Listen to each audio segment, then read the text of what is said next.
आज मेरी मेहंदी की रात थी। कल मेरी शादी थी। मैं अपने दोस्तों में इस वक्त बैठा उनकी छेड़खानी से और उनके मजाक से लुत्फ उठा रहा था।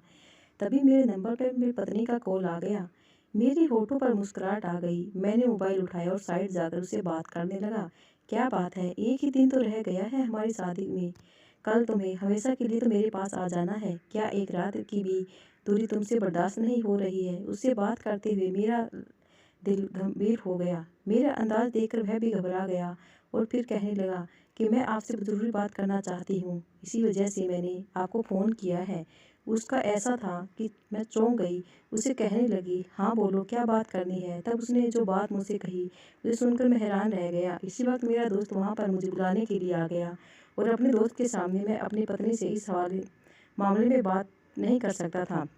फिर मैं अपने दोस्त से दोबारा दोस्तों में आकर बैठ गया और मोबाइल को अपनी ऑफ करके रख दिया। मेरी वजह से जहां अभी तक अपने पति की बात में उलझा हुआ था, उसका यह बात क्या क्या मकसद है? क्या वह सच था या मजाक कर रहा था? फिर मैं खुद यह सोचकर तसल्ली दी कि वह शायद मुझे तंग कर रही होगी और यह सोचकर मैं इस बात को अपने दिमाग से निकाल दिया। और जब रात को सोने के लिए लेटा तो रंगीन हवा ने मेरे मन को अपने आगोश में ले लिया था। मैं पूरी रात हसीन ख्वाबों में खो रहा और आने वाले वक्त का इंतजार कर रहा था। आज मैं बहुत ही ज़्यादा खुश था। आज मेरी मोहब्बत पत्नी के रूप में मेरी ज़िंदगी में शामिल होने जा रही थी। आज का दिन भी बहुत खास था। मैं फिर उसे अपने खानदान वालों के साथ जाकर अपनी दुल्हन बनाकर अपने घर ले आया था। रात के इस वक्त मेरा दिल में अरमान और उमर कर आ रही थी। मैं अपने दोस्तों में घिरा बैठा था। मेरे दोस्त मुझे बहुत पसंद है। मैं उनकी बातों को, उनके मजाक को भी पसंद करता था, मगर इस वक्त उनसे दूर भाग रहा था। मैं चाह रहा था कि जल्द से जल्द वहाँ से चले जाए। तभी मम्मी वहाँ पर आ गई और फिर उनकी वजह से मेरी उनसे जान छूट गई थी। जब मैं कमरे में आया तो मेरी पत्नी मेरा ही इंतजार कर रही थी। मेरा दिल भी पूरी तरह से धड़क रहा था। मैंने उसका घूंघट उठाया। उसका चेहरा देखकर मैं कितनी देर तक उसे देखते ही रह गया। बहुत खूबसूरत लग रही थी। कितनी देर तक तो मैं उसकी खूबसूरती में ही खो गया रह गया।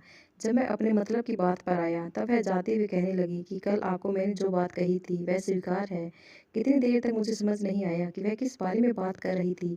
फिर जब मुझे उसकी बात याद आई कि उसने मुझसे कहा था कि मैं उसका दाएं बाजू को भी नहीं देखूंगा, तो यह बात याद आते ही मुझे अजीब सा एहसास हुआ कि वह मेरी पत्नी भी थी। मुझे उसे पर हर तरह का हक बनता था और मैं भला उसे क्यों नहीं देख सकता था? अगर मैं तुझे नहीं देखा तो फिर किसे देखूंगा?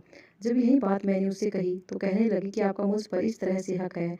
आप सब कुछ देख सकते हैं, लेकिन आप मेरा दाएं बाजू नहीं देख सकते हैं। आज शादी की पहली रात थी और मैं पहले ही रात अपनी पत्नी को नाराज नहीं करना चाहता था। वैसे भी हम दोनों को सारी जिंदगी तो एक साथ ही गुजारनी थी और उसकी यह बात मानने में कोई बुराई भी नहीं थी।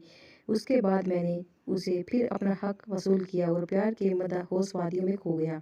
एक दिन यूं ही बीते जा रहे थे और अभी तक मैंने अपनी पत्नी के दाएं बाजू नहीं देखा था। कई बार मेरे दिल में भी ख्वाहिश पैदा होने लगती थी कि मैं तो उसे हर तरह से हक रखता हूँ, तो फिर वह मुझे अपना या पास देखने में कैसे रोक सकती है? अब मैं इस बात पर जिद करने लगा, उसे पर गुस्सा करने लगा। उसी दिन जब मैं ऑफिस में जाने लगा तो मैंने उसे साफ तौर पर यह बात कह दी कि जब मैं वापस आऊँगा तो आज यह बहाना नहीं चलेगा। आखिर मैं देखना चाहता हूँ कि तुम मुझे इस चीज़ से क्यों रोक रही हो।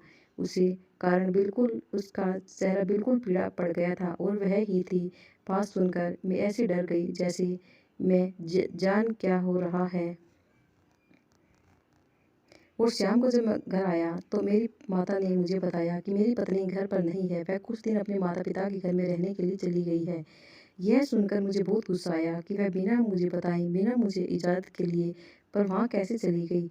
मैंने फ़ोन किया तो कहने लगी कि मेरा दिल घबरा रहा था, इसलिए मैं यहाँ चली आई। अब मुझे साफ महसूस हो रहा है कि वह वहाँ पर इसलिए गई थी क्योंकि आज मैंने उसे साफ तौर पर कह दिया था कि हर हाल में आज उसकी बाजू देख कर रहूँगा। मुझे ऐसे लगने लगा था शायद उसकी बाजू जल चुकी है या कुछ और राज है। दोस्तों, अगर इसका आगे का पार्ट देखना है तो कमेंट करके ज़रूर बताना और हमारे चैनल को लाइक और सब्सक्राइब ज़रूर करना। धन्यवाद।